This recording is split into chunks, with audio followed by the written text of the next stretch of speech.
Felicia Akwak, Yusuf, Francis, Miracle. I think this is the first time you're joining. Yes, Martins. Yes.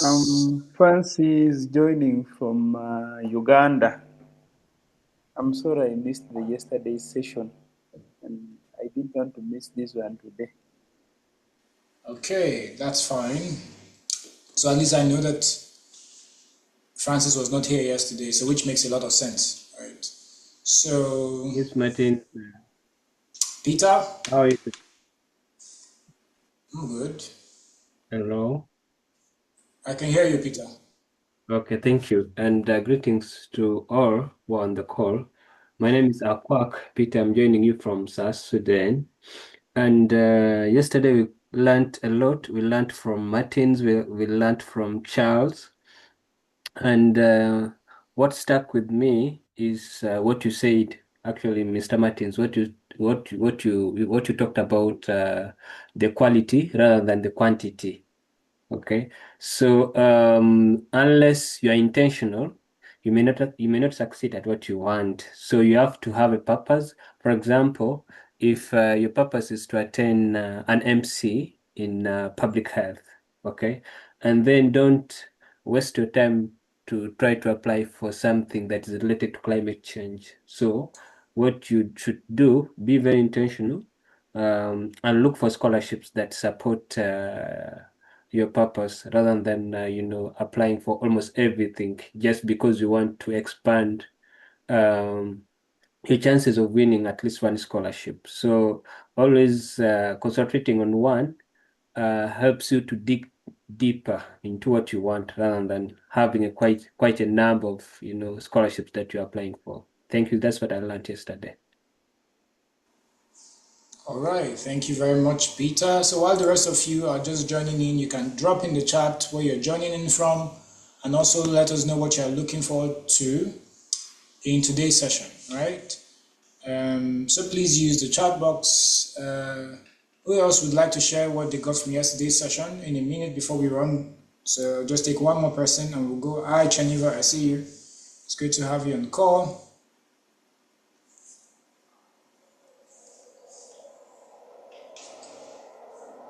Hi, Chaniva, good to see you. Miracle, it's good to see you. Tunji, you're welcome. Precious Idubo, you're welcome. Precious Enyayekon, you're welcome. Yusuf Abdul Fatai, good to see you again. Benjamin, where are you joining in from, Benjamin? I think this is the first time I'm seeing that name.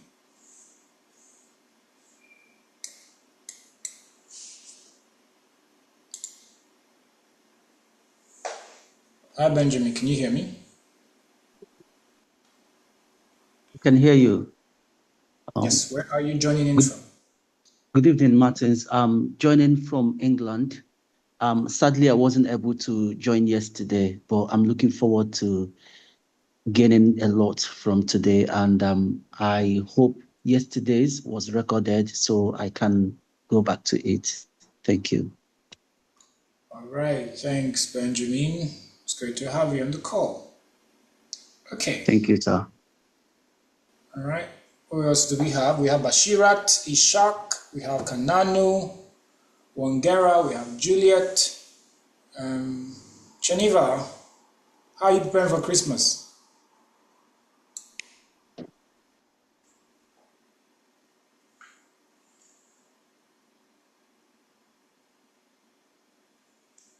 Geneva, can you hear me? Mr. Martins, yes, I can. Right now, just cleaning. Oh, interesting. Interesting Yeah. time. You know, the funny thing about your name is that your name sounds like Geneva, right? Which means you should be working. HQ. Yeah, if you go to HQ, you should start to move from, you can move to HQ. Yeah. That's fun. Yusuf, welcome. I see you. How's Rwanda today? Yusuf Abdulaziz, Geraldine, how's Abuja today? I see you. Joy Usha Hemba. I don't know where you're joining in from. Where are you joining in from, Joy? I'm joining in from Nasarawa State. Good evening, sir. Hi, welcome. Precious Obiakarije. So you can type in the chat just in case you don't want to unmute your mics. We need to get a sense of what you're looking forward to today. All right. Also on the call, I see Ifechi. Ifechi, you have a message on WhatsApp, so you should check it so you can give me updates.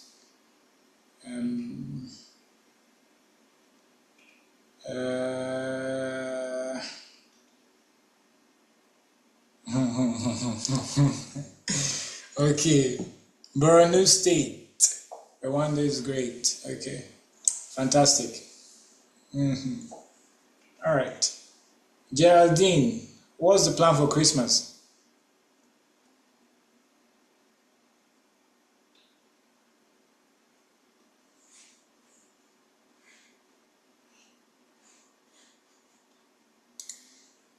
Geraldine, are you here?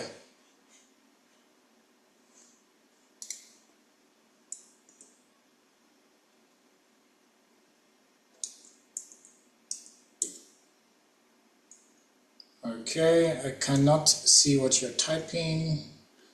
So I'm just going to go straight into today's session.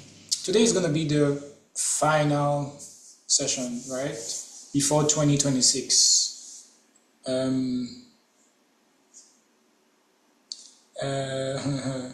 Bashira says, I'm joining from Lagos. It was beautiful. Yesterday, I'm looking forward to the roadmap, another goal that will be shared today. Geraldine is laughing. I don't know why Geraldine is laughing. Geraldine, very good, I'm laughing with you. How are you doing as well? Abi, you don't. I just got back. No, I don't. I did not travel to Nigeria this December. Newcastle is good. It's a bit cold today, but it's good. We are trying to rest. Okay. On the call. We're trying to rest on the call. So today's session is going to pick up from where we left yesterday, right? We'll be trying to build out some of the things that we couldn't work around yesterday. Particularly, we'll be seeing what's the easiest thing that we could do to put together a roadmap, right? I'm just going to try and see if I can pull up part of the slide that I used from yesterday so that we can actually work on Google Doc. So maybe the most important thing you can do for yourself today would be to also work with me on the Google Doc as we are working together and having this conversation, right? I think that'll be the most productive thing that you'll be able to do today, right? It will go a long way to directing how we go. So let me just put up that slide. And before the slide comes up, I'm just going to put up a sound for the next 3 minutes and we'll start in 3 minutes. Enjoy the music.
Can everybody see my screen?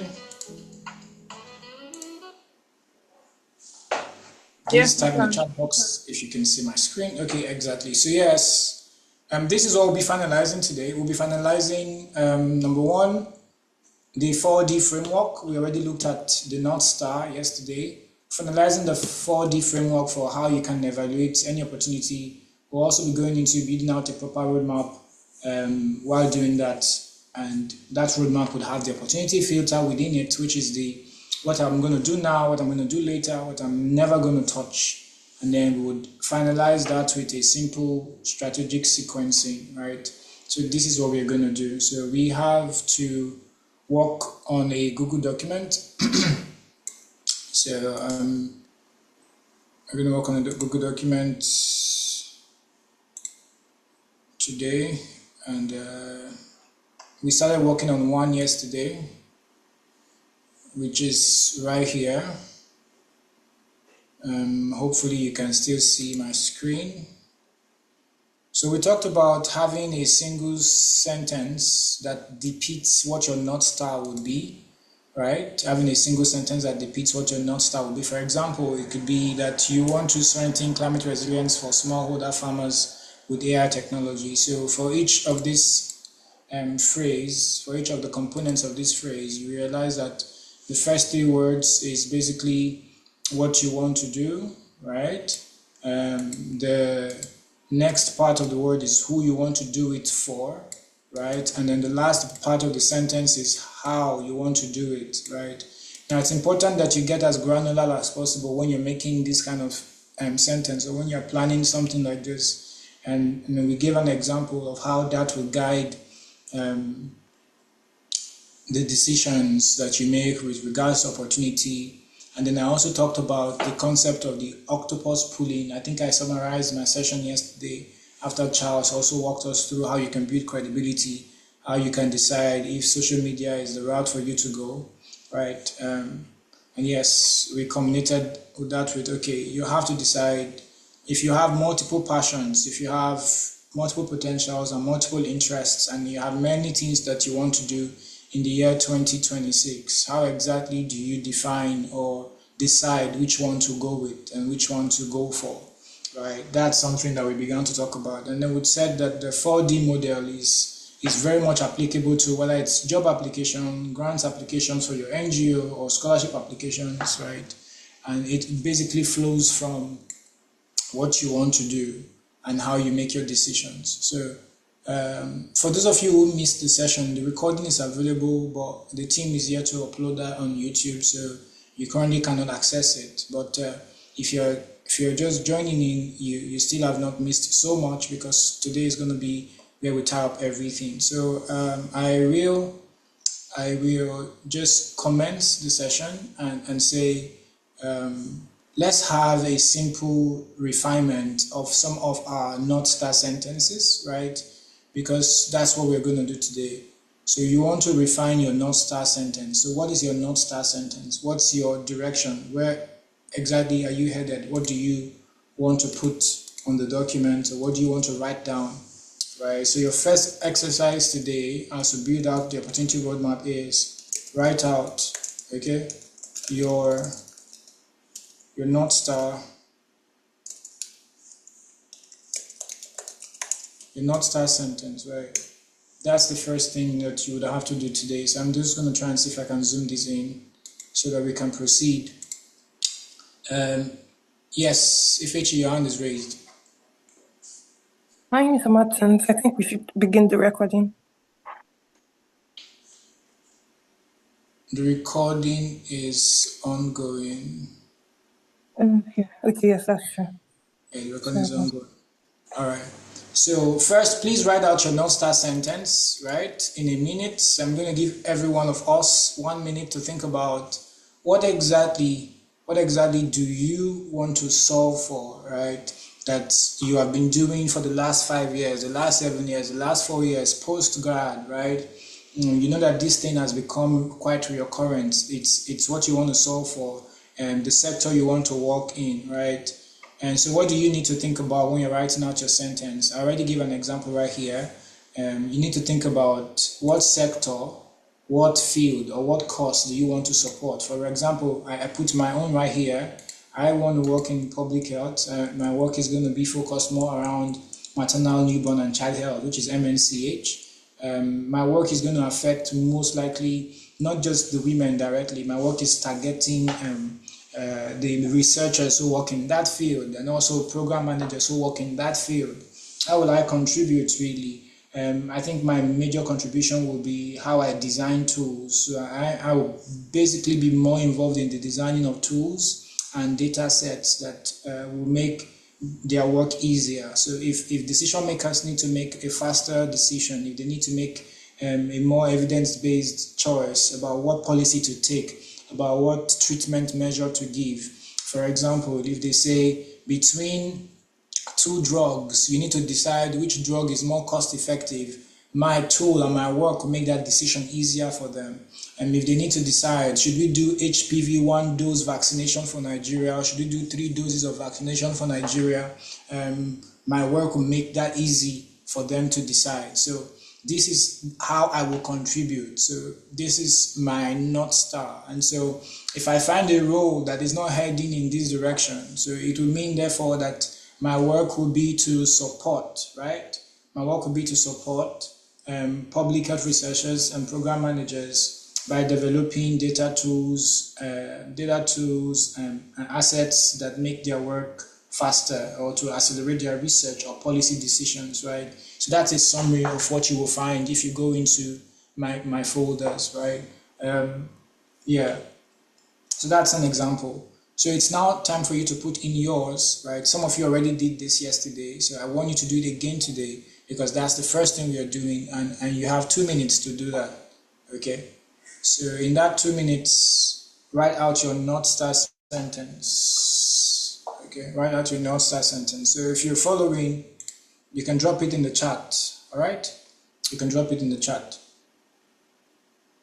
If you can hear me and you're following, please use the chat box, write that out, and let's go. All right. So while you're working on that, let me see if I can access my music in 1 minute.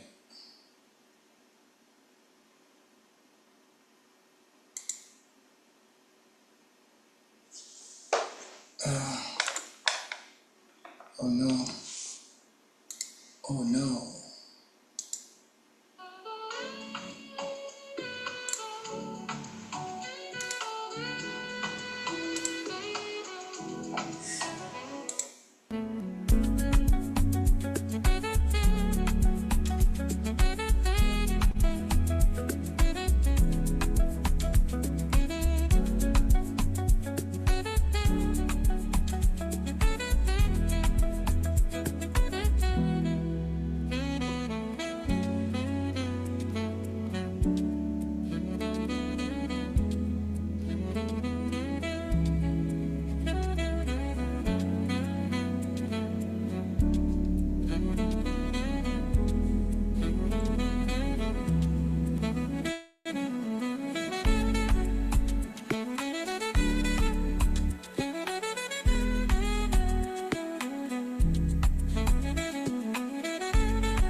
All right, I think that time is up, so let's proceed because we have so much grounds to cover today.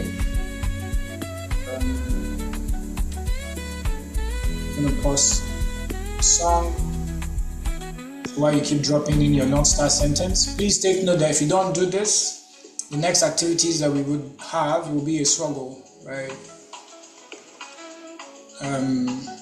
For you. So just bearing that in mind as we move forward. Okay, once you've written yours, you can drop in the chat at any point in the conversation. So the next thing we want to move to straight now is how do I use the understanding of this to build my 2026, right? Opportunity roadmap. right? So what do I need to do? Where do I start from to build my opportunity roadmap? Where exactly should I begin with to build this out? Right. So that's where the conversation is going to take us to now. So yes, this takes us to the 4D model, right? The 4D model. So let's begin from the 4D model. So I want you to think about that North Star sentence is your guide, but the 4D model is how you apply that, right? So if we go straight into all of this, the first thing I want to think about is I would just put it in a table right here. Let's do a 2-column table. Let me see. Yeah. So if I have the 4D model right here, then I have my North Star right here. So just imagine that I put in the sentence for my North Star right here. So the first thing is my first D means my directional feet. So usually, please confirm you can hear me, everyone. Confirm you can hear me. Okay. So you're thinking about the first D, which is your directional feet. What does this basically mean, right? So I'm just going to put the North Star. So how you evaluate the opportunity against your North Star. So I'm just going to, I think this is too wide. And this is too zoomed out. So let's reduce it. Okay. Now the first question is, when I find an opportunity, say I find an opportunity, we're going to find an opportunity right now. Yep. This is one of the favorite job boards that I like. Very, very great at harnessing most of the jobs that you find out there. They are all here. They are ranked and they are simplified, especially when you are thinking about impact. So it's a very strong impact job board. So there are others like Impact Pool, right? Whichever one you decide to use, it's entirely up to you. So there's Impact Pool. So you see there's a lot right here, a lot. There is DevX, there is DevX. Let's see, just putting that out there. So there is DevX jobs as well. It's all here. Globally, global roles are here as long as you work in the development space.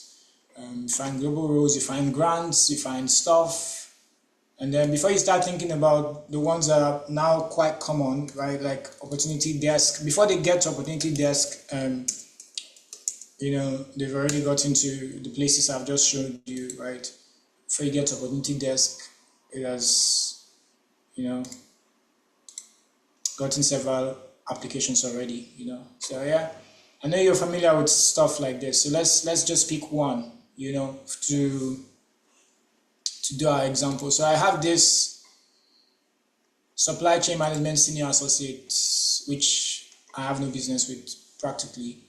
So I find this opportunity and it's a role, and I'm considering maybe a UN role. I want to move into the UN and I want to work here, but technically I do not have fluency in Russian. I can't speak Russian, I can't speak Uzbek, but I think I try to speak English and then maybe some level of Pidgin. If they ask for Pidgin right here, this would have been a perfect role for me. English, Pidgin, and maybe tongues. English, Pidgin, and tongues. So if those are the 3 languages that they are asked for, I think I have perfect fluency in those languages. But yeah, so I have this. So I have to evaluate the opportunity not first against my eligibility, but first more around, does this opportunity, I'm just going to pick up the link and drag it to the other side, right? So my first question will be, does this opportunity, the question is not whether it fits. Does this opportunity move me, right? Move me towards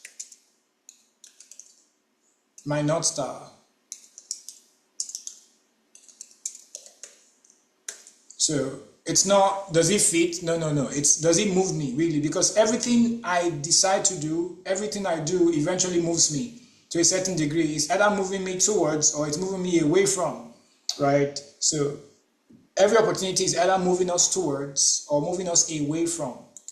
Okay, so if you're just joining in, basically we are just diving straight deep into building out the 4D framework, right, for evaluating our opportunities, right? Yeah, so that's the opportunity. The opportunity is, what's the opportunity again? Let me drop the link right here. Okay, so does the opportunity move me towards my North Star? I think I know the answer. I'm just going to put another column to the right. Maybe make this a bit smaller than the other one. Candidate response. No, it doesn't move me towards my North Star in any way, right? So that doesn't move me. So when I'm thinking about this, there are other questions I need to ask myself. I think the first of that is, will it connect me to my community, that is the MNCH researchers, you know, or MNCH policymakers, because that's my direct whatever. Those are the people I want to directly influence, right? So that's the next thing I'm thinking about. So I'm thinking about, how will this connect me to my community, the MNCH researchers or the community, really. So if I'm also thinking about this, I'm also thinking about, in terms of movement, the movement has to either connect me to my community, connect me to policy researchers or policy makers, or it will actually move me towards the direction of skill. So will this move me towards my North Star in terms of the skills I will develop after I do this job? After I do this job for like 3 months or 6 months, where will I find myself? Will I be more confused than when I began, right? And will I be more uncoordinated in my approach to things, right? That has to be what is at the back of my mind. Does it help develop any relevant skills for my end game? Revelation. See, revelation is my brain. Any relevant skills for my end game, right? Yes. So when I do this, my response is not technically a no. My response is numeric. My response is in numeric form. So the total mark I would want to score here will be 5. This is where you should pay attention. The total mark I want to score here will be 5, depending on the kind of questions I'm asking, right? If it moves me towards my North Star, that's a complete 5, right? If it will help me develop some skills, that's a 2. If it will help me connect to my community, that's a 3. So if it gives me that, that's going to give me a 5. But in this case, let's say to allow me to develop some skills. So I would say that this guy scores 2 out of 5, right? Because in the first one is a no. This is a no. This is a no. This is a somehow, right? This is somehow. Now, please understand that the scoring here is completely up to you, but you have to do it such that by the time we're done with the questions, you are able to like see how they all connect. So I'm going to pause and I'm going to ask, are you following? Are you lost yet? Or are you following?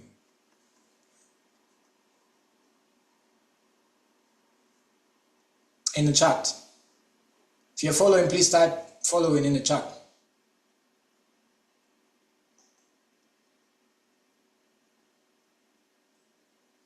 Okay, I'm seeing just a few persons. The rest of you, are you eating rice?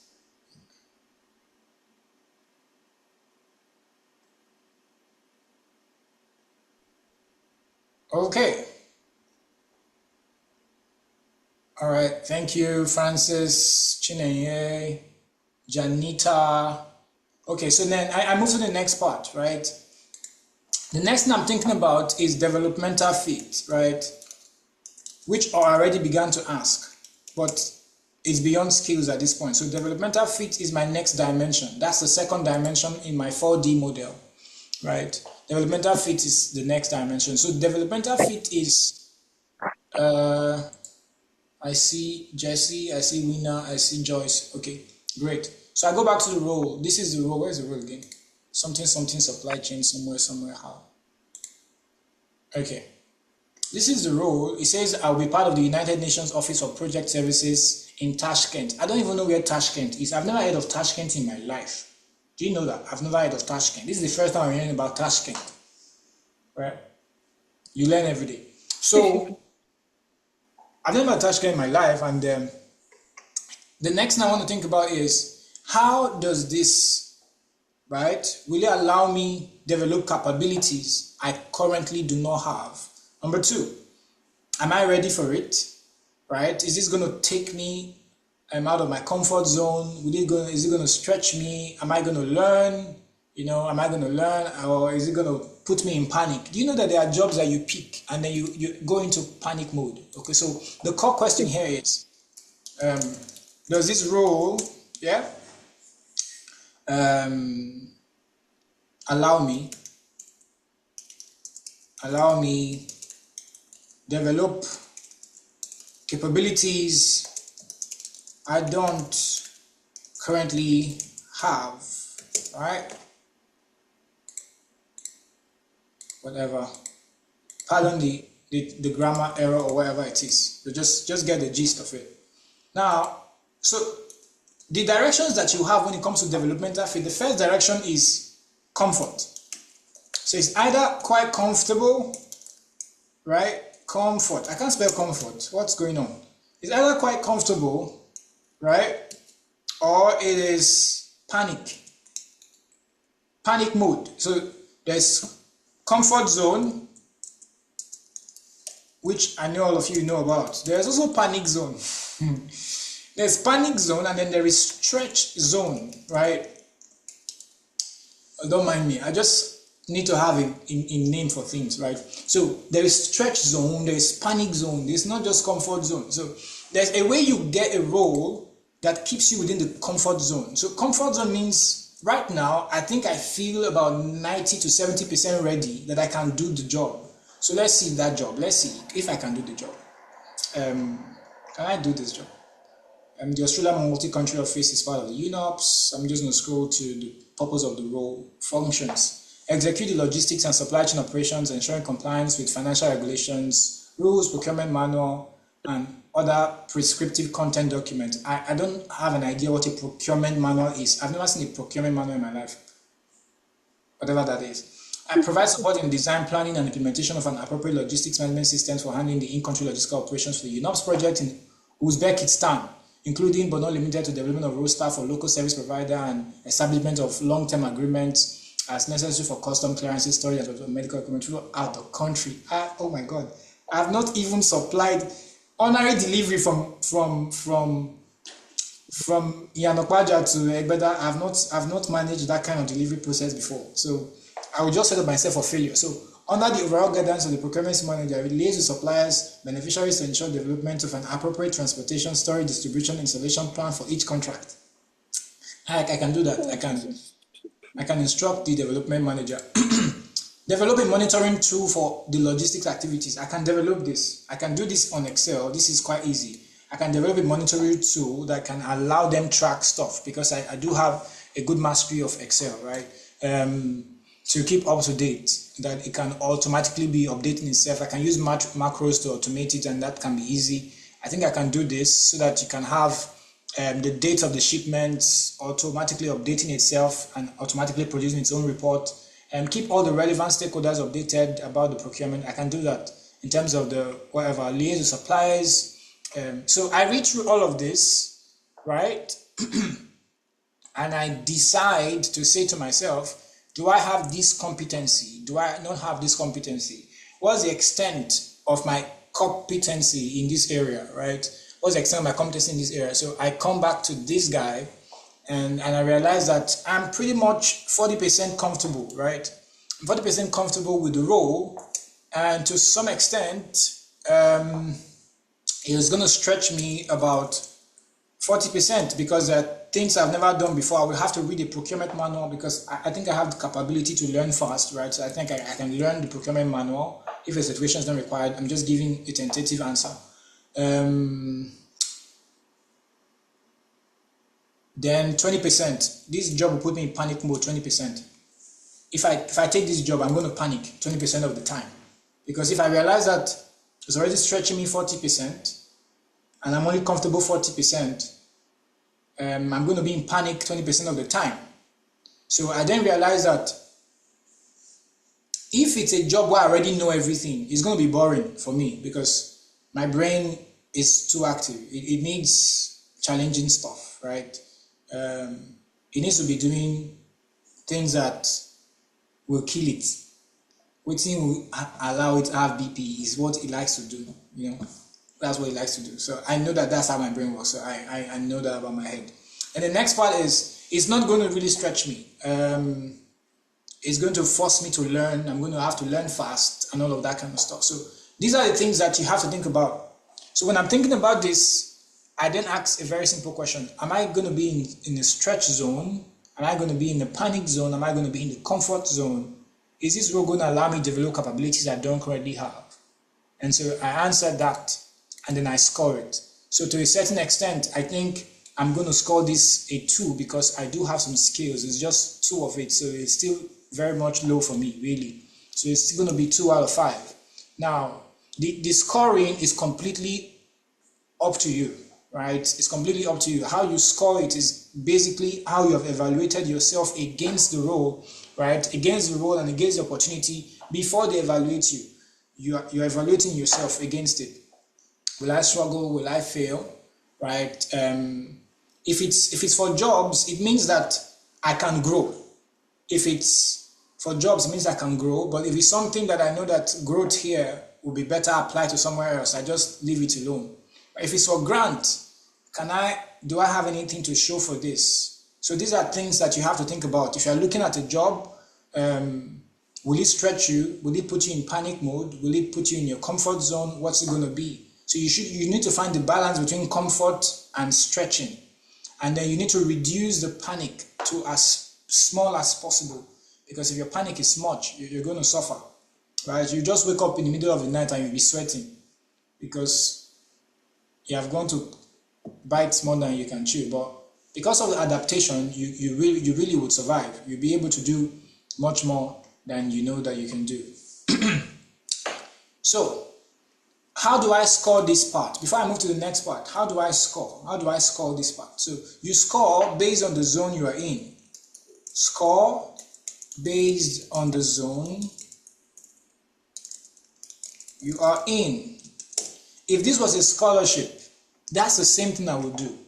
If this was a grant, that's the same thing I will do, right? You have to score based on the zone that you are in, okay? So, and that scoring has to be entirely up to you. Next will be our strategic fit. So what does that mean? It means, let me put this here. Does this opportunity position me for what comes next? Position me for what comes next. Okay, I'm going to pause here, right? And let me just get those who are following so far. I know that I'm sharing a lot. Okay, so let me know you followed up until this point. In the chat box, let me know in the chat box, right?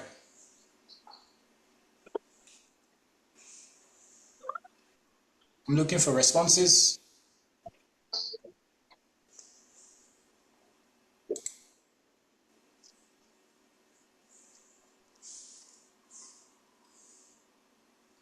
Okay, I see Frances, Prince, Joyce, Damilola, Miracle. Okay, thanks guys. I see there's a number of persons following, and I see you. Okay. All right. 1 minute.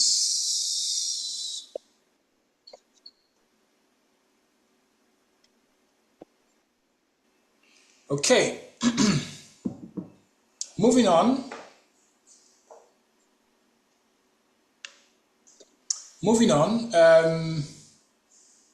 We come to the part that is I think this is the most important one for me, really. At this point in my career, I'm thinking more about what comes next. If I see a role, if I see the next part of what I need to move into, I'm asking, let me see, who else? Mr. Precious, I see you, you're welcome. Let me see, was 1 minute, guys, just trying to come to the participant list. Okay, all right.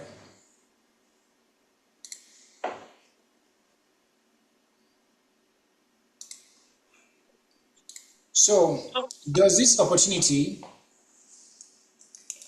act as a ladder for what's next? Right? For what's next? Does this act as a ladder for what's next? I think this is very, very crucial. Right? More, I see this as climbing a ladder. So I see opportunities as climbing a ladder. So there are two ways to climb a ladder. You either climb a ladder upwards, or you actually are climbing a ladder down, right? So when you climb a ladder, the funny thing about ladders are the leg fit go break, depending on how it is placed against the wall. Right? There is the angle of elevation where you go up. There is also the angle of descension where you come down, right? I've had friends who I've had to take a break in their career to just basically stay unemployed and just try to do something specific like building a business, right? And not because they wanted to climb downward, but because they wanted to lean their ladder against a separate wall. So they realized that as I'm climbing this ladder does not have another rung. If I keep going, it's either I'm going to peel my leg or break my head. So I think I need to shift my ladder from this wall to the next wall, right? So that's where this question is quite important. Does this opportunity position me for what comes next? So if I keep climbing, what's going to come next, right? What's coming next on this ladder, right? So if we're thinking about this, there's a way I see this. So I'm going to try to give you from level 1 to level 4. So there are 4 levels when it comes to the ladder, right? There's level 1. Level 1 is the foundation. The foundation for everybody's career. So this is what Mr. Charles was talking about when he talked about credibility. So usually, wait, this thing should, yes, fantastic. So credibility is what happens in level 1. Credibility is what you build at level 1, right? So this is where you're thinking of entry-level jobs. So those who need to break into a new sector, break into a new role, you have to start from level 1, right? Level 1 exists in all the fields, in all the sectors. Level 1 is where you begin. So for level 1, you're thinking entry level. Yeah, entry level. For level 1, in terms of grants, you're thinking 5K grants, 5K to 25K. These are like level 1 grants, yeah? In terms of grants, these are level 1 grants. So level 1 in terms of fellowships, you're thinking youth programs like what's it called? Youth programs like one champion campaign, whatever that is. Yeah, those are like level 1 stuff. Then all these emerging leaders program, when you see programs like emerging leaders and all that, 6 weeks boot camp, online, learn this, learn that, those are basically level 1 stuff. Yeah, those are basically level 1 stuff, level 1 opportunities, really, right? And then you are thinking, if you bring this to the field of business, level 1 will be getting your first customers, your first 50 customers, your first 100 customers, right? Level 1 for us at Global Wins, for instance, was getting our first 1,000 people, right? And that was level 1 for us, right? So technically, we are still trying to consolidate our foundation. And even in our foundations, we've tested a lot of things over time that we've seen has worked. And we can tell you've produced over 50 scholars globally, which is an amazing thing for us, because we are still looking at how do we increase our success rate. So that's the kind of thing that we're thinking about, right? That's level 1. So what then is level 2? So building credibility is level 1. What then is level 2? Level 2 is actually building capacity. So I want somebody to type in the chat the difference between credibility and capacity. So level 1 is foundation. Level 2 is acceleration. Don't be deceived by the Sean in the sentence. I'm not trying to make it rhyme. That's what it is. That's what it is. Okay. So, can you? No, replace this. Capacity is, yeah, that's more. That makes more sense. All right, let me scroll up. So, can somebody differentiate in the chat the difference between capacity and credibility for me?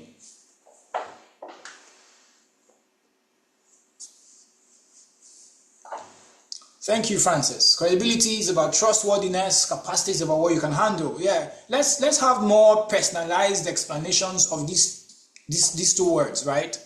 Credibility and stuff. Yeah.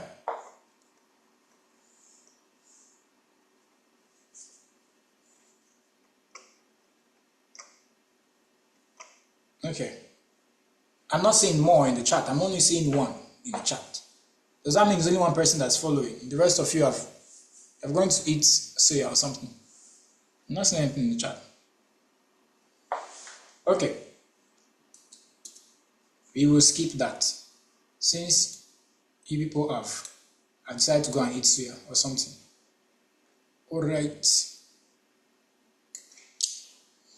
So level 2 is acceleration. Credibility is allowing people to trust you. Capability, capacity. Credibility is how I can be trusted. Capacity is my ability to handle. Credibility is being trusted. Capacity is required. Okay. Fair enough. Fair enough. Proper explanations and stuff. Now, for example, scholarship programs like Chevening, right? When you think about scholarships and fellowships like Chevening, is that how to spell Chevening? Chevening, yeah, MasterCard. Is that how to spell MasterCard? There's supposed to be E. MasterCard, yeah. Mandela Washington, which they've scrapped right now. I think the US has scrapped Mandela Washington program. I can't remember. I think they scrapped it this year. So let me not put it there. So Chevening, MasterCard, Series A funding for businesses, managerial role. So when it comes to jobs, managerial role, managerial roles, and specialist role. So when you say you are so and so specialist, an HRO specialist, you don't even have up to 6 years of work experience. You say you're an HRO specialist. Well done. I don't know how you became a specialist anyway, because Asha don't know it. So now, for specialist roles at this specialist level, the capacity level, so opportunities like this, they are supposed to accelerate the credibility you've already built. You don't come to look for Chevening. You don't start applying for Chevening or applying for MasterCard or applying for Series A when you don't have credibility established. So you need to be able to know what level am I at regarding an opportunity. This is very key, right? You know, someone who has not managed 5K funds wants to apply for 100K grant, right? Someone who has not done an entry-level job properly in the last 5 years, who has not built anything in that regard, wants to be thinking about acceleration. Now, you see, that person will just realize that you're taking the wrong advice from the people saying apply. Just say the more applications you send out, you know, the more whatever, right? So I can look at this role, and I'll be like, this role where is this role again? Senior associate. This role, right, is within level 2, right? Level 2 and level 3. This role sits between level 2 and level 3. So what's level 3, which is what we're going to come to? What's level 3 really? So level 3, right? Okay, level 3 is basically amplification. This is, I will just put influence here. Level 3 is influence. How are you able to amplify your capacity? Now, you're only managing one branch. You're managing one branch of a bank and you're already fainting. Do you get? What happens when you now have a region to manage? When you now have, let's say you are a manager in GT Bank, you now have a region to manage, about 45 branches. You have a staff of 100 to manage. You only have a team of 5 people. You're managing a team of 5. You're already fainting because people are hard. Yes, people are hard. People are very hard. Yeah? People are hard, people are complex, people are difficult, people are simple, people are sweet, people are loving, people are people. Yeah? So the level of influence is level 3. And this is important that we have at the back of our mind. So when you think about this, you're thinking about directorate roles, director roles, head of department roles, head of department roles. Yeah? Now, one of the things that will happen to you as I'm saying these things to you today is that you will find yourself either in level 1, level 2, level 3, or level 4, and you'll be able to position yourself for what comes next. So that is how you answer the question of what comes next, right? It's not technically what do I do after this? No. It's technically where is the next level for me after this? So those of you who are Achievement Scholars right now on this call, right, who are MasterCard Scholars on this call, you should be thinking, where is the next level for me? What is the specialty I should develop in level 2 that will help me position for amplification of influence? Yeah? This is what you're thinking about. Now, programs in this level, fellowships in this level, like the Obama Leaders Program. The Obama Leaders Program is not in level 2. The Obama Leaders Program has a huge investment, right? The Obama Leaders Program that happens in the US every year is a huge investment that does not sit within level 2. It sits within level 3. That level of influence. So usually the people that get it have been directorate of roles, heads of departments. They've done a lot of things in that region, right? There's still so much I need to go through, so maybe we need to run. Okay, so level 4. So in level 4, so please type in after I've written all of it.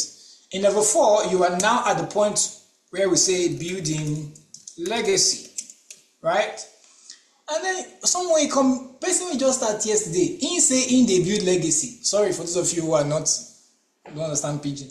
Person when you just start yesterday, don't go post on LinkedIn saying they build legacy.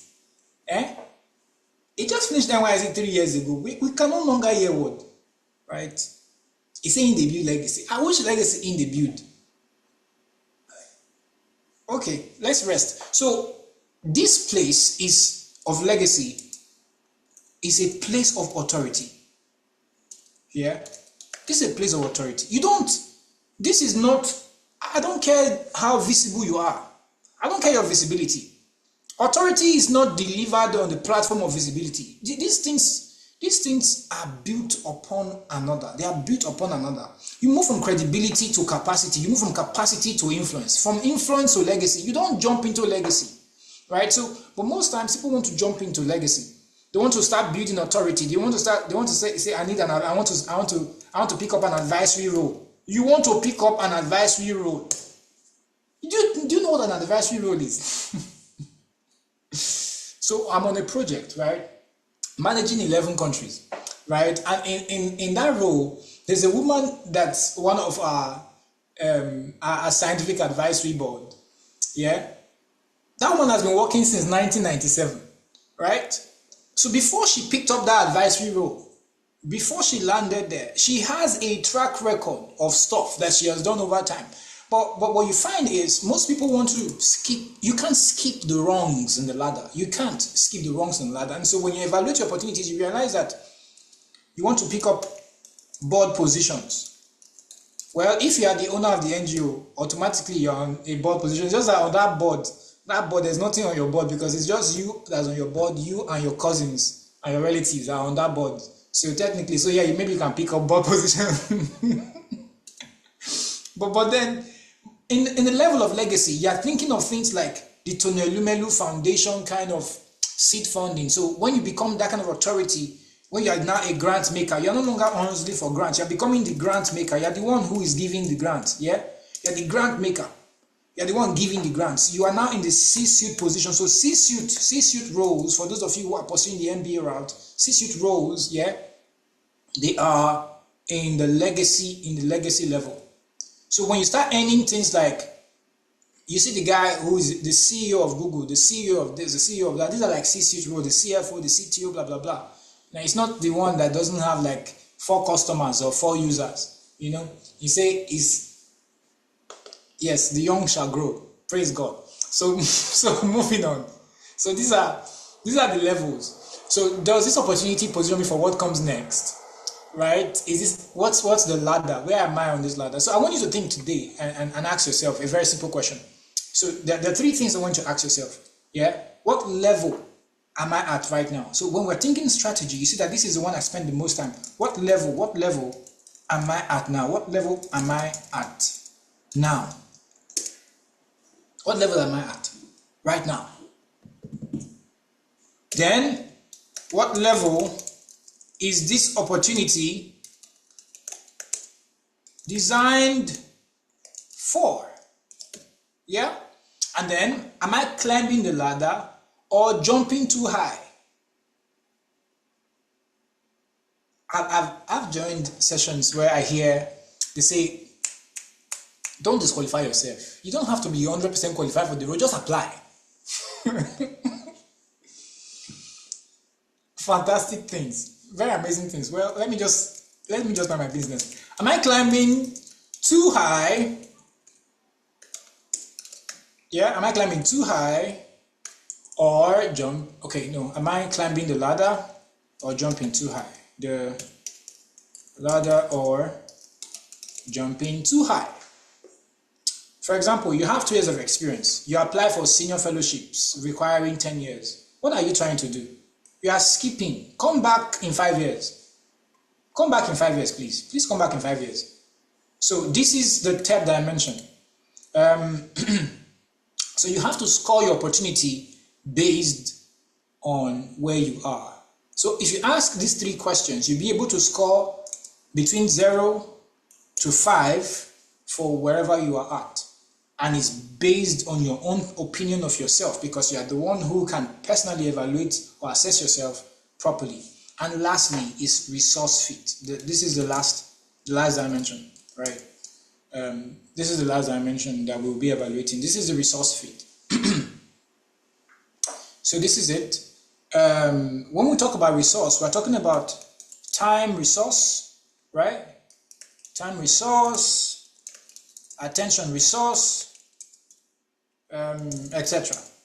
So here there is one core question I ask here. Can I actually pursue this right now? Can I actually pursue this opportunity right now?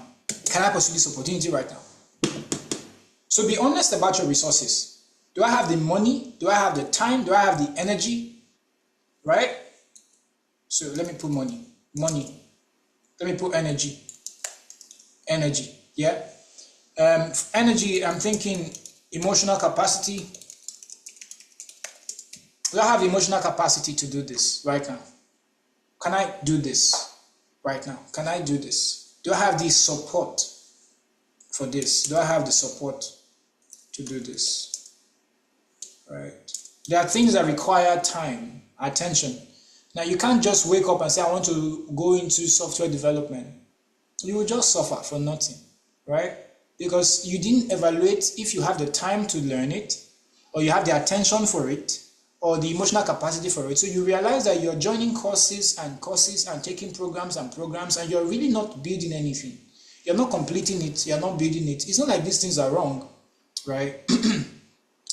Yusuf, I see that your hand is raised. So this is what you have to score against. Can I start searching for a job right now? Can I start relocating because of a job? Can I write a business proposal right now? Can I build a business right now? Can I take time off work to go for a fellowship? If I quit my job right now, if I go for a fellowship and they're paying me this stipend, will I survive on this stipend? These are key questions you have to ask yourself, right? So there are two things. Resource fit means, can I do this right now? Can I do it now? Do it now or later? So this is when we start to think about it. So this is where we get realistic with ourselves. Is this for now or for later? So based on current capacity. So putting all of these things together, right?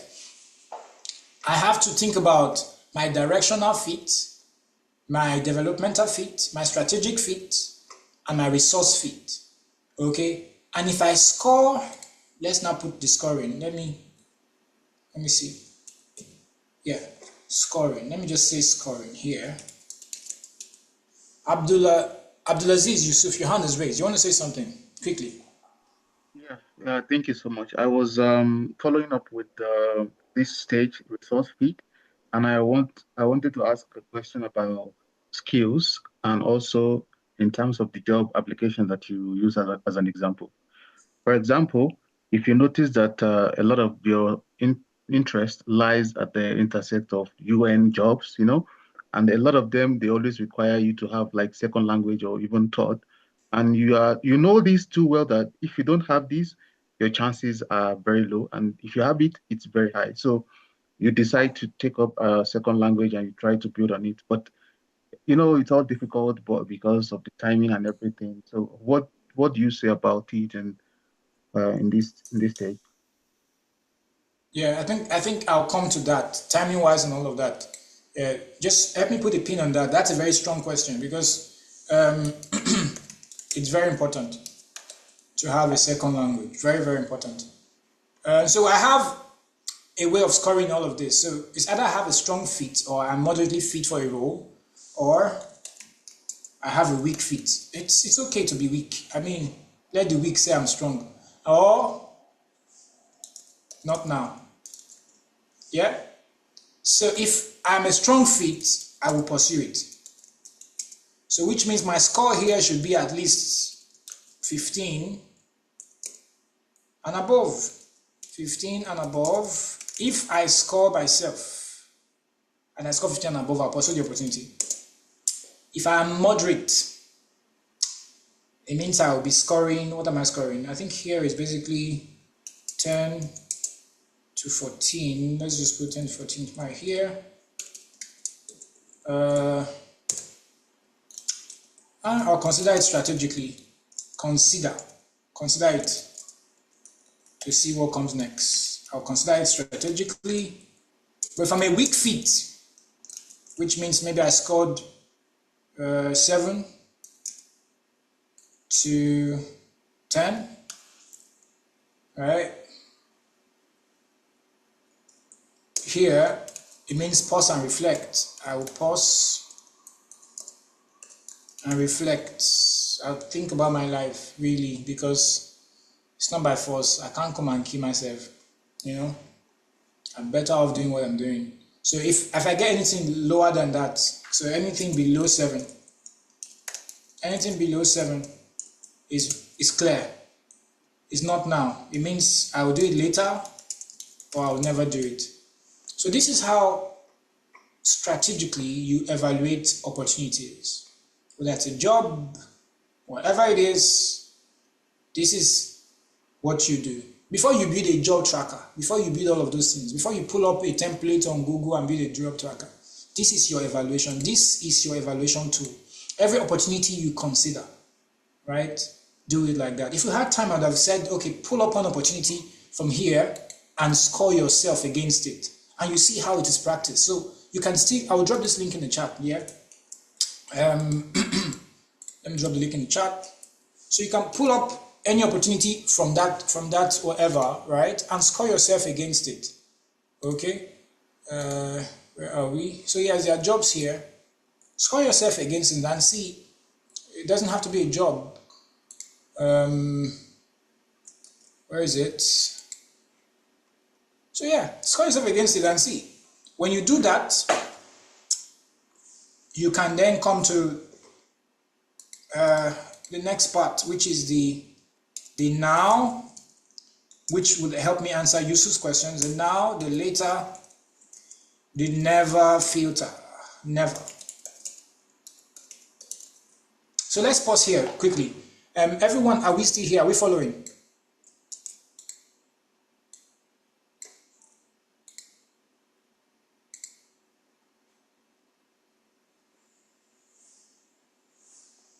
In the chat, please. Let's respond. How much more time do I have before you bring up your Precious? 5 minutes. 5 minutes. Yes, I'll just stop. Let me stop. Okay. Let me stop. Thank you all for listening so far, so good. I'm so sorry I could not complete what I set out to complete. Or at least, I mean, now I know that you've learned one thing. If Ichi has maybe 10 extra minutes for me later, maybe I will try and see what I can do. If not, we might continue tomorrow, to wrap up. So I'm going to pass the mic back to Ifechi. Ifechi, over to you. Thank you for having me. All right. Thank you very much, Mr. Martins. So we can use the remaining 4 minutes to see if there are questions. I think there was someone that asked the question that you mentioned you would respond to, so we don't miss that. Also, if you have a question, you can drop it in the chat.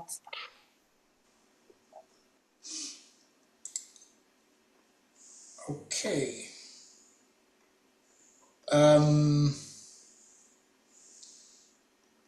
All right. Yusuf asked a question about language, and technically, I think if your question is, if you consider that I need to apply for this job and it's going to take a language, so that's where the strategy assessment comes. The strategy is more like, should I apply for this now? Or should I not apply for this now? Let's say you need to learn French.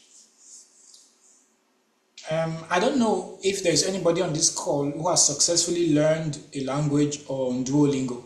Can you use your raise hand button? If you've learned any language on Duolingo, you can actually speak now. You can now speak the language since you've been using Duolingo. Let's have you. You have 465 days streak. Tell me that you can speak. Let's see. Where are you? All of you that were posting your streaks in my timeline, I was looking at all of you. Where are you? I know some of you have like 940 days streaks. I don't want to just call your name. Okay.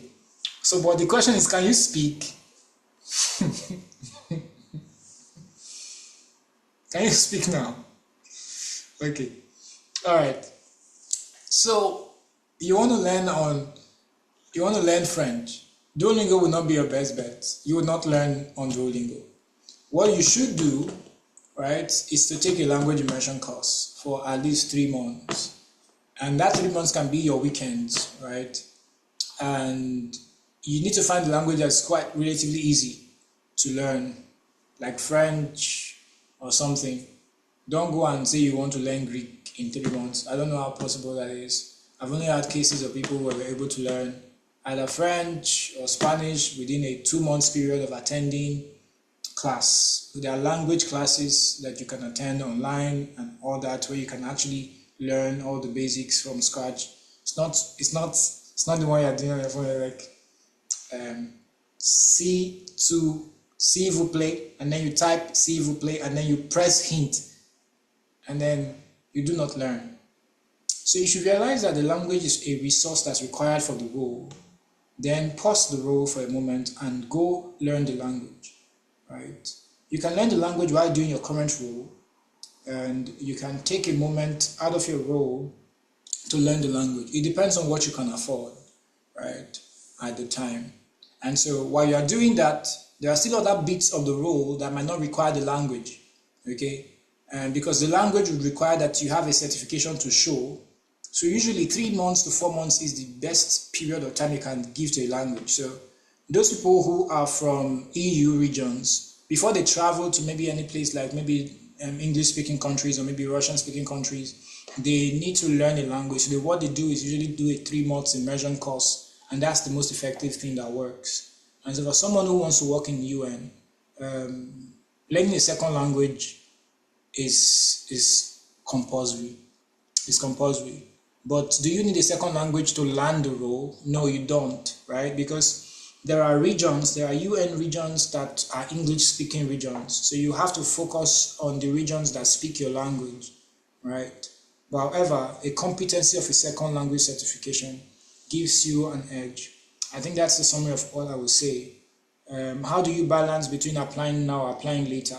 Balancing between now and applying later means you have to think, do I have the resources to do this now or do it later? Which is something I'm supposed to get into shortly. But yeah, that's basically the question you would have to ask yourself. But at the end of the day, it's still based on your self-assessment and it's up to you to make that decision. And I hope that gives you an insight, Yusuf. Any other chats we can have afterwards, right? Thank you all for listening. All right. Yes, thank you very much, Mr. Martins. Can we just use the clap hand emoji to appreciate Mr. Martins? He has been with us since yesterday, and we can see that he has been pouring his heart out to us. Let's just, I can see that we're doing that. Thank you, Mr. Martins. So quickly, we're going to be moving on to the next session. And as I tried to introduce us to the session yesterday, the next session is going to be really, really, really beautiful.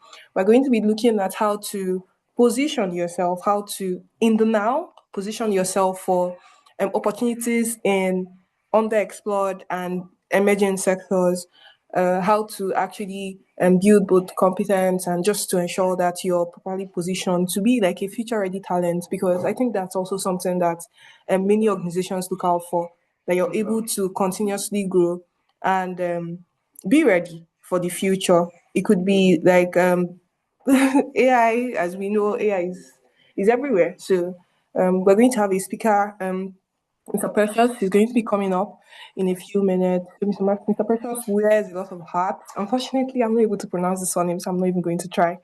So he wears a lot of hats, and currently, I know that he's very skilled in physics and computation, and I think he's doing like a lot of research into that at the moment. So he's very well positioned to teach us about how to position ourselves for the future. So let's give it up for Mr. Precious, and let's begin our session. Mr. Precious and Naverohai. I can't try, please. Okay. My surname has been very awesome. That is all I would say. Do I have the right to share my screen now? I don't know if. Yes, you do. You have right to share screen. Okay.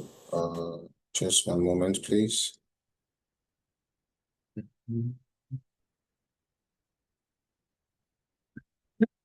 Excuse me.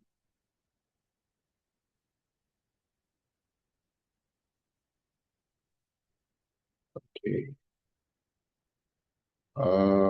Can everyone see my screen? Can anyone see me? See what I'm sharing? Yes, we can see your screen.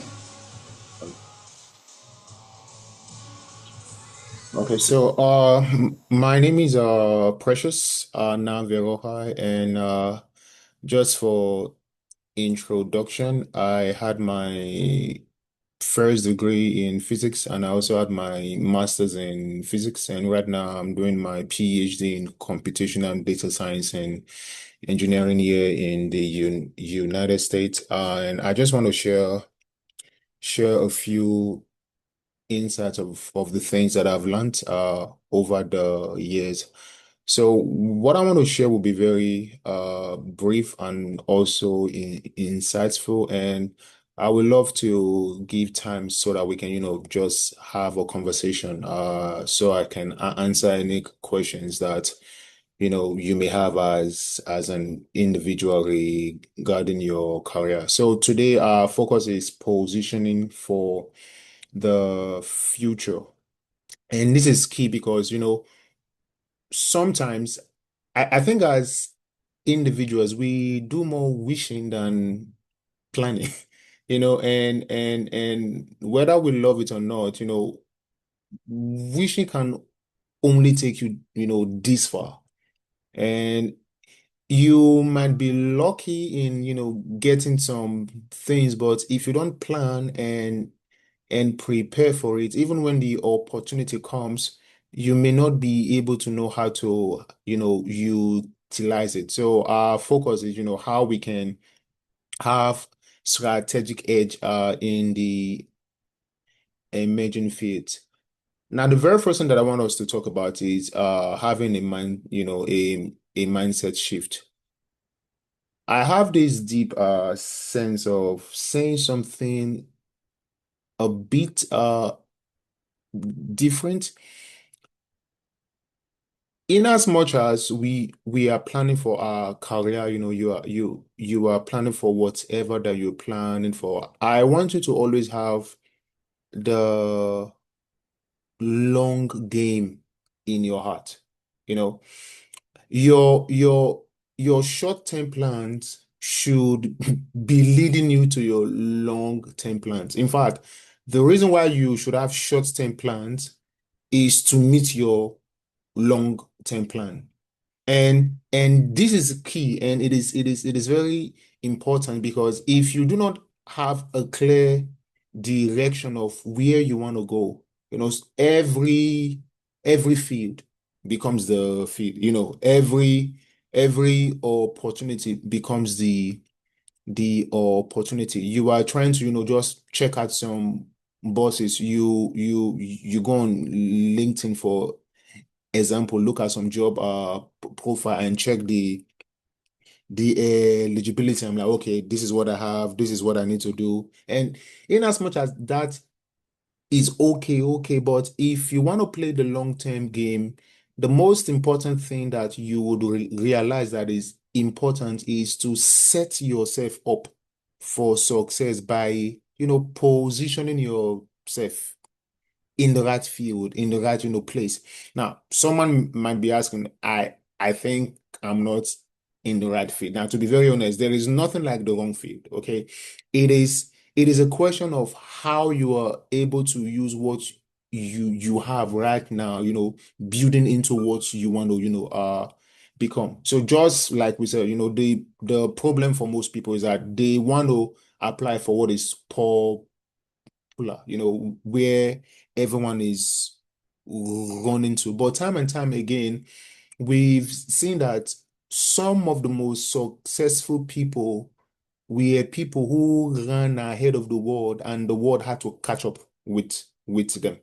They were people who were doing things that, people didn't really feel was important. And because they came there early enough, they built some sort of monopoly, over that field, or over that area. And this is still happening right now. And it's essential that, regardless of where you are not just thinking about, okay, what do I want to do now? It's what do I want to do that would be important, beyond just 10 years, 15 years, 20 years.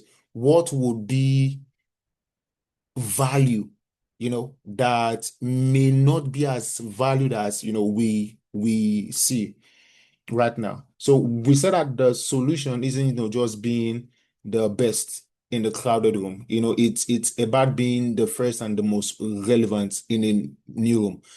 I want to ask a question. Now, it is a rhetorical question. You may not have to answer, but you can respond in your heart. There is something unique about being the first, in whatever the field may be. For example, when you think of noodles, what comes to your mind? It's Indomie. And most of us, it took us a couple of years for us to know that we had different type of noodles. When you just say Indomie, we mean everything. And when you think about food seasoning, the first thing that comes to your mind is Maggi. And it's like, but that is not the only seasoning. But because they were the first to enter into a field, they gained monopoly. Just as when you think of toothpaste, you hear the word Maclean because it was the first. And this is still true today. It is not just about, running to where people are. It's about, trying to see what will be important tomorrow and how can I, position myself away from the crowd. Away from the crowd. So this is not the teaching today. It is not just, doing what is trending, but doing what we become, in the future. So just like we said, we want to move from this persona of being a qualified candidate, to becoming a person that, companies and investors are willing to put their money on. Now, I will be very honest with you. Companies are looking for people they can train. They are looking for people they can spend money on, but they will not just throw out that money, to train everyone and anyone. There are key things that they are, looking for. And our goal today is to, make yourself a compelling investment. That, when you submit that application, there is something that stand out about you that they are like, okay, we see a future with this person in, in our company or in this field, and we are willing to, to give our funding to. And that is what we want to do today. It is not just about, meeting the criteria, having the right, degree of following known paths. It is about you literally looking at what is important in the future, and building yourself to align to that thing. Now, the next thing that I want to quickly share is what I call the 3Ps framework for, future positioning. We have prepare, and project. And in the next slide, I will just be explaining, what they mean deeply. So probe means to, scan for emerging intersection. To prepare means, you build a T-shape future ready skills, which I would talk more on. And to project means you communicate your narrative to be very compelling, that when they see your SOPs or whatever that you are submitting, they can tell that there is something unique and special with this individual. Now, probe, what does it mean to probe? First thing that I want to really emphasize is this: whatever your course is, whatever your discipline is, or whatever you're doing, always understand that there is an adjacent possibility. There is an adjacent possibility. Don't just chase what is hot. Explore why is this thing, hot right now. Okay. And think about your field, regardless whether it is law, public health, and think about what are the elements that people are, using, that company they are investing money in research doing, and how can I align my degree in that area to become relevant? So that is the main question that you should be asking yourself. Whatever field that you are in, you are thinking, okay, how does AI apply to my field? What can I do with this degree that I have that will be relevant in other field that is not so far-fetched, from what I am doing right now. And one of the ways we can, do that is by, reading reports. reading report, you can set, Google Scholar Alert or an archive alert. Now, the good thing about archives that if you go to their website, create an account, there are several fields, in biology, physics, math, and you can read about the things that are trending in that field and see, where companies and investors are pushing their money, and that can help you to prepare yourself better. I will give a quick example. When I was doing my master's in physics, I think in my very first year, I was already saying to myself, do I want to do my PhD in physics or I want to do something different? And honestly speaking, I was thinking about, okay, physics is something that is quite abstract in as much as it is applicable. But if I want to do my PhD in physics, then my options are very, very, very straight in the sense that I will either work in a high research lab, and that wasn't something that I really wanted to do. And not because it wasn't paying, but I don't want to spend my entire life in a lab, where, I would just be stuck in with work. There were other things that I wanted to, to do and to explore. So my thing was, okay, since I have a background in physics, the most important thing that I need to, do is seeing how I can use my background in physics to study something that is not so far-fetched. And the good thing with, AI, data science, is that it is applicable in any field. In medicine, it is, in fact, I think one of the most applicable sector that you can use AI and data science in is in the medical field, in the field of finance, and right now in government, it's creeping into government. It's just that it is not as loud.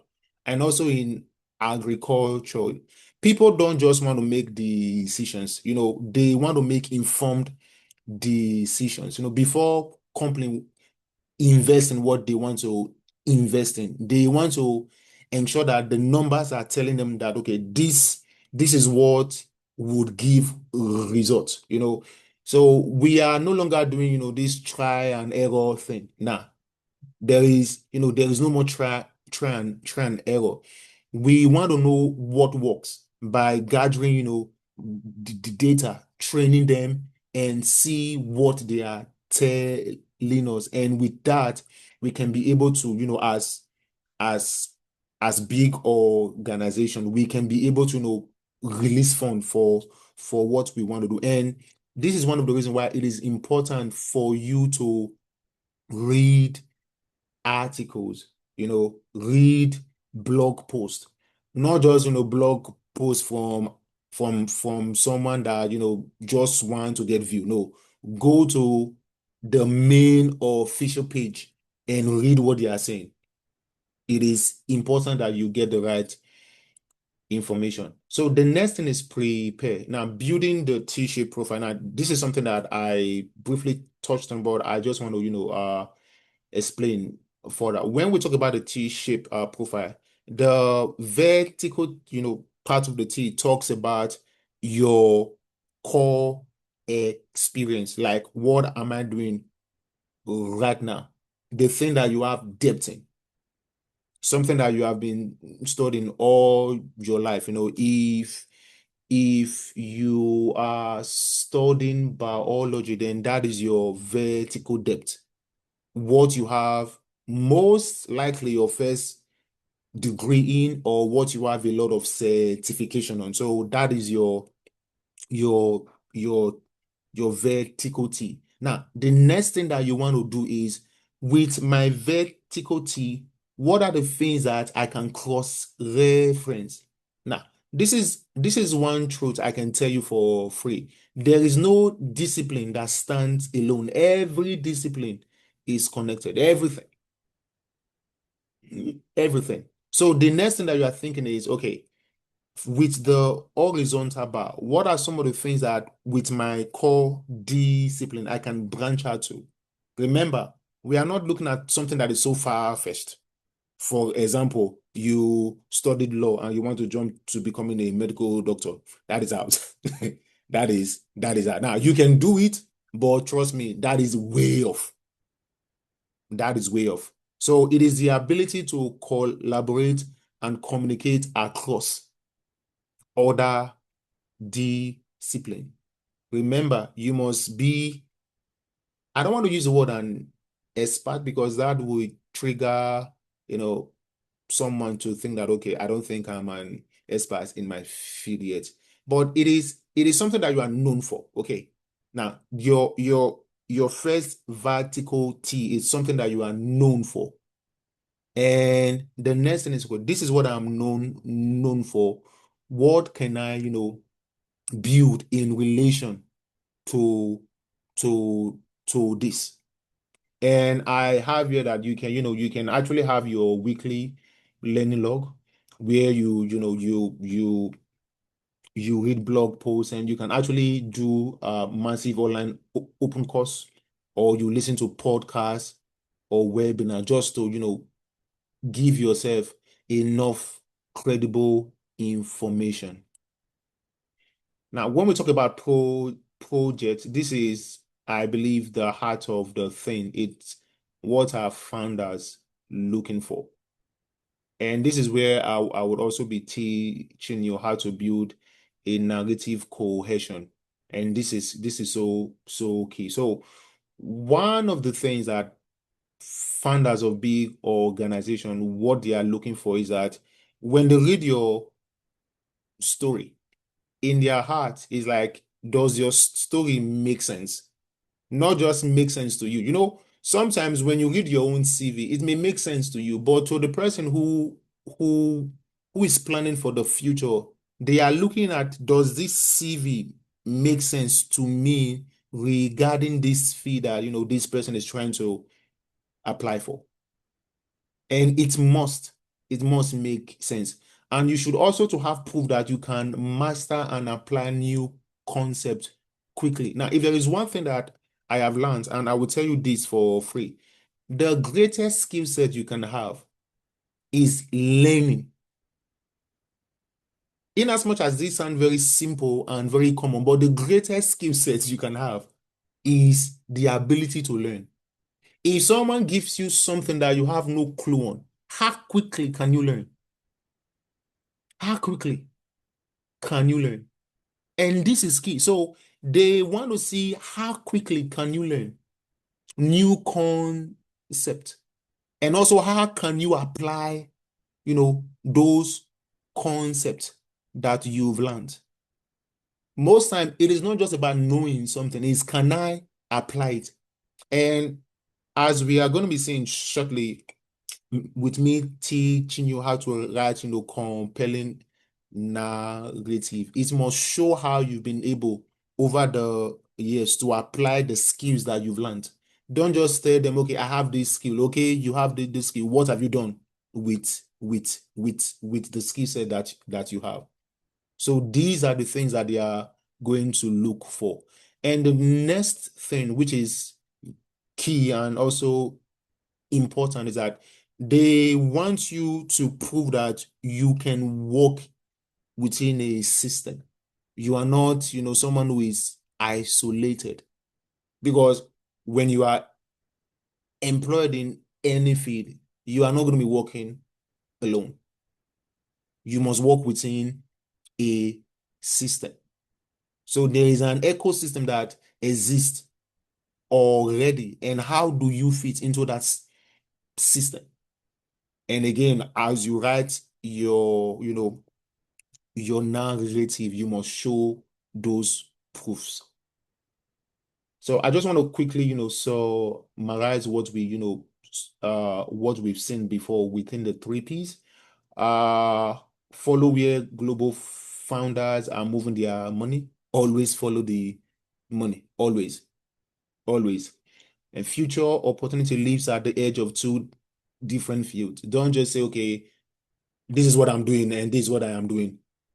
There is nothing that you are adding to it. No, you must branch out. You must branch. You must branch out. Now, instead of looking for jobs, look for unsolved global headaches.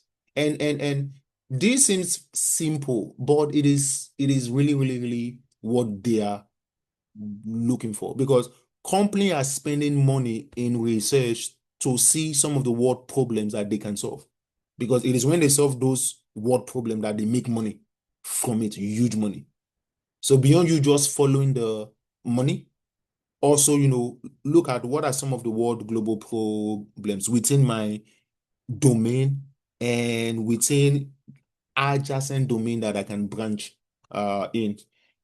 And we also talk about the depth, your core expertise. We talked about your breadth, the ability for you to collaborate across, multiple discipline, and also having some form of public relationships. And we also talked about the evidence of your agility. Quickly, so this is where we are talking about the convergence narrative. So with everything that I have done, everything that I've experienced, where is it all leading to? Now, for some of you, it may not be really clear now where your life experience is converging, but you should be able to really, really pause and ask yourself, where is my, life experiences taking me to? So this is something that I want to quickly emphasize. The master formula for your story, it's your past experience. Always start from your past experience. And this may include your discipline, but it is not limited to your discipline. You could, put in some of your trainings that you've had. Now the next thing is your transferable skill. So think about the things that I learned while I was doing what I was doing, or the things that I learned while I was studying what I was studying. Every skill set that you have is somehow transferable. It is not, locked within the thing that you are learning. It should be transferable. Then the next thing that you are thinking about is emerging field. What are some of the things that I can, apply this skill set to? And the last thing is specific future problem solving. When I want to apply this skill set, what do I want to solve? Or what do I hope to solve? Now, if you've been able to master these things that I just, showed you, your SOPs or whatever that you're building will be very, very, very compelling. Very, very. Now, this is a live example. For example, you can say I have a background in, in this, which taught me, the course key, and I'm now applying this in, this emerging field to solve, this particular problem. And we have some case study here, which I don't want to go through. The last and final thing that I want to leave and share with us is having like a 30-day position and sprint. And for your week one, just like we said, probe, identify one emerging intersection. What is happening that emerge with what you are doing right now? Set up one research alert. Again, Google Scholar is one. Archive is another that I showed before. And the next thing that you should do is spend 1 hour on a related course or paper. Build yourself, prepare. And for the final week, you can, start drafting your narrative. You draft your narrative. Note, you are not just thinking as an applicant, you are thinking more like a builder. You are building something. And this is where I would wrap up. And lastly, remember your skill set and everything that you're doing, it's all leading to one thing. And that is something that you should be able to, see clearly as you move through.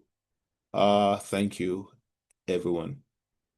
I would be open to questions at this time if there are. Thank you. Yeah, thank you very much, Mr. Precious. That was very insightful.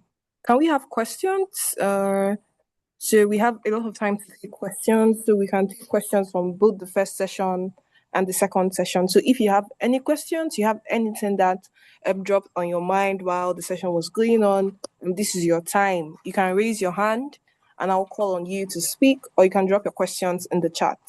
Either way, it works for us. Let's try to be as fast as possible so we can maximize the time that we have.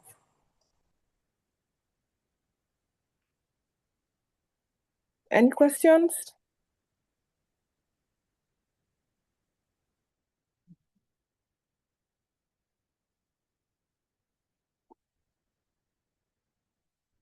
Okay.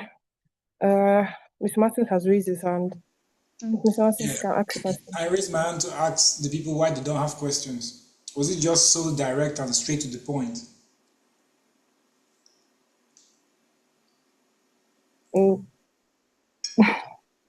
Okay. Toby has a question. Peter has a question. Great. So, Toby, would you like to speak? Or you would rather drop it?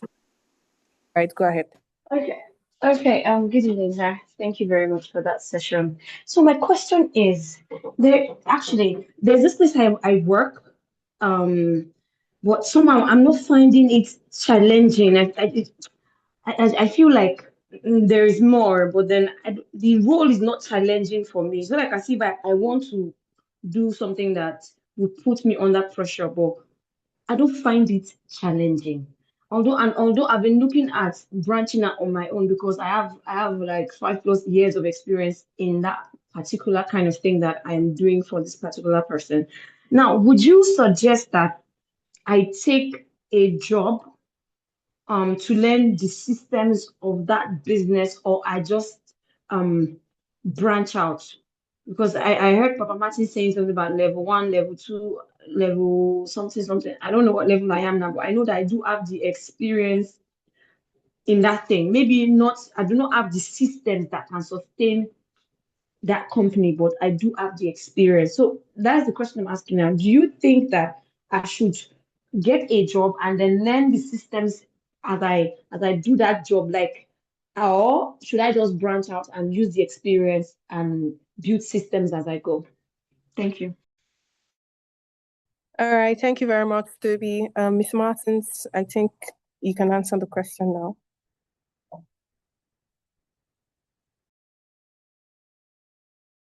Is it that Toby said that the question is for me, but she just referred to what I said? No, the I question refer to what you said. I refer to what you said, but I don't know who's going to answer.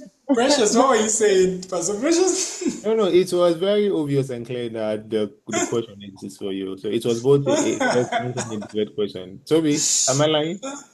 I don't think I am. It's for both of you, sir. It's for both of you. Okay. So first things first, right? You have been doing the job. So particularly, I think it's a strategic question. What comes next for you, really? I think that's a big question you have to answer, right? So we would ask you to go and ask yourself, what comes next? After this, you've been doing it, it's not exciting or it's not challenging enough. You need more challenge. You're looking for more challenge. You want to start a business that you can start looking for customers. Okay. No, or you want to learn a new thing so you can start waking up in the night and then you just be panicking and sweating in the middle of the night and like, who sent me this one, right? If that's what you want, if that's what you want, right? So you should ask, what's next? Okay, I've learned this, I can do this, then what's next? If for instance, if you're very good at, let's say if in a day you can produce one website, after the last 5 years you can produce maybe 3 websites per week. So you can double your rate of output. So you can try to see how much more can I produce faster, right? If you can edit maybe 10 videos in a week Now you can start to say, how much more can I produce more? So this is about you deciding what's next. Is it more production of output? Is it the development of capacity? What exactly is next in your definition, right? Are you thinking capacity now? Are you thinking influence now? Are you thinking legacy now? Or are you still thinking credibility? So what exactly are you thinking? Because if you've been developing credibility, then you should be thinking of capacity. What more can you do? How can that increase, right? So that can be applicable to maybe learning a new skill, learning the systems of the job as you put it in your own phrase, or maybe branching out and starting your freelance on the side or whatever, or maybe he's deciding to maybe be a staff, a 9 to 5 during the day and pick up another role at night, maybe a 9 to 5 during the day and an AI specialist at night, whatever you want to do. So you can decide to define your own challenge. So that's what I would say. So you decide, what do you want to do? What's next for you now, right? That's what I would say to you in response. Right? I'll pause there so that we can have other folks. Yeah. I hope that helps answer your question, Toby. Okay. But the thing is that you see that work, everything you said is not aligning, it's not looking like his purpose. Maybe that's why I'm feeling like there's a disjointment or something because I'm like the purpose. Yes, there's a reason why I was created. And if I'm like pursuing money, how do I fulfill this other side of me? Where how do I get that interjection between what I love doing and my purpose so that I can stay in it, build capacity, and also build credibility and eventually build a legacy. See, that's the confusion. It's not like I'm confused. I'm not confused. Just like the purpose part is really disturbing me. I don't know how to put it, but I don't know. I All don't know how to right. put it. All right. Toby, I get you. I think the whole conversation around, oh, what am I really doing? What I want to do? Am I just here for money? It's actually quite dicey. Like we can have like a whole hour session to discuss. Should you really actually be doing something that you're just passionate about and it's not about money? What should you consider? I think we can think around that, and maybe we'll think of a session because it's very dicey. It's actually very quite dicey, and it's different things for different people. So it's not something that we can just give like a very generic response to on this kind of call. But I hope the little that you got from Mr. Martins has helped clarify a little bit. Yeah, thank you, Toby. Okay, I can see Miracle's hand is up. I think I saw Peter's hand. Peter, do you still want to speak? Yes, Fechi. All right, all right. You can go ahead and ask your question. Okay, my question is around AI. AI is coming at a break neck speed, and some of us already built careers which do not include AI. And now you feel like dropping your career and just start a new career in AI. The confusing part of it is that AI does not stand alone. It has to relate to another career. And every speaker for most of the conferences or most of debates that are ongoing, there is always that topic of AI. AI has even become more prominent than sustainability, than environmental protection. It is included